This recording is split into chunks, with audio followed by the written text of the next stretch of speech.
अदा किया।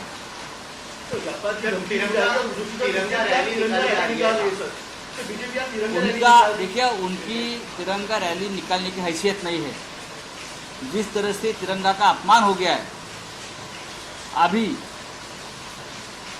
तिरंगा को छूने का अधिकार नहीं आप, वो आपने अधिकार खो दिया है। आप अमेरिका का झंडा लेकर यात्रा निकालो, यहाँ ट्रंप का झंडा लेकर यहाँ घूमिए भाजपा वाले। मैं नड्डा जी से कहना चाहता हूँ, कौन से अधिकार से आप तिरंगा लेकर घूम रहे हो? आपको तो ट्रंप का झंडा हाथ में लेना चाहिए। डोनाल्ड ट्रंप का झंडा और मोदी के साथ डोनाल्ड ट्रंप, ये पोस्टर लगाकर आप घूमिए।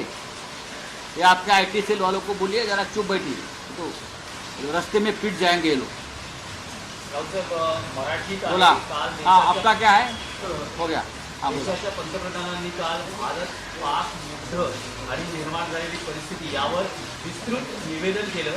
यात ते असं म्हणत आहेत की व्यापार, दहशतवाद आणि बोलणी ही एकत्र होणार नाही। नरेंद्र मोदींच्या अण्वस्त्राची भीतीही दाखवणे।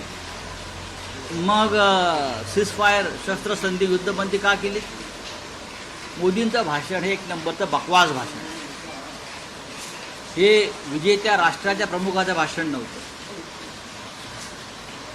आमचं सैन्य, आमचं हवाई दल, आमचं नौदल हे पूर्ण पाकिस्तान तोडण्याच्या तयारीमध्ये असताना तुम्ही अवसान घात केला आणि त्यांना थांबवलं, नाही तर पाकिस्तानचे 2 तुकडे आता झाले असते पुन्हा एकदा।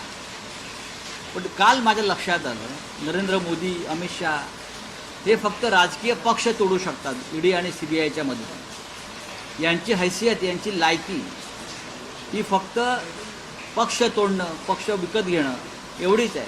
पाकिस्तान तोडण्याची हिंमत यांच्यात नाही। जर हिंमत असती तर पुढल्या कालच्या 2 दिवसामध्ये पाकिस्तान तुटला असता। सैनिकांची तयारी होती, पण डोनाल्ड ट्रम्प पुढे यांनी शेपूट घातला। आता हे लोक तिरंगा यात्रा काढतात काहीतरी, मला कळलं। कोणता तिरंगा? भारताच्या तिरंगाला हात लावण्याची यांची लायकी नाही आहे। यांनी अमेरिकेचा झेंडा हातात घ्यावा आणि काढावं।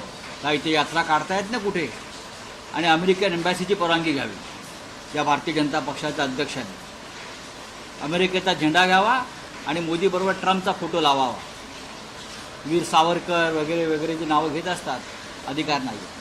वीर सावरकरांचं स्वप्न साकार करण्याची संधी होती यांना, अखंड हिंदुस्थानचं।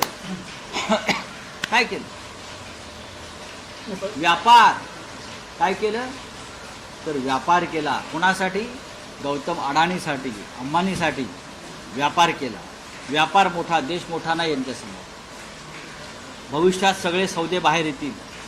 आज राहुल गांधींची पत्रकार परिषद आहे, तेही काही गोष्टी बोलणार आहेत।